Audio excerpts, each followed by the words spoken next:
ang maayong balita mahitungod kang Hesukristo sumala ni Juan.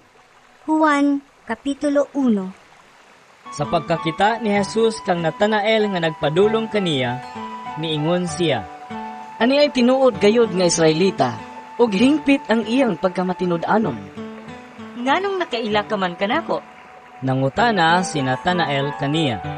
Si Jesus mitubag, Nakita ko ikaw dito ilalom sa kahoyng igera, so wala ka patawgan ni Felipe. Si Natanael mitubag, Magtutudlo, ikaw mao ang anak sa Diyos. Ikaw ang hari sa Israel. si Jesus miingon, Mituo ka ba? Tungod lang kay miingon ako kanimo, nga nakita ko ikaw ilalom sa kahoyng igera? Makakita ka unyag mas kahibulungan pa niini. og miingon siya kanila, Sultihan ko kamo. Makita ninyo ang langit nga maabli ug ang mga anghel sa Dios nga magsakakanaog diha sa anak sa tao.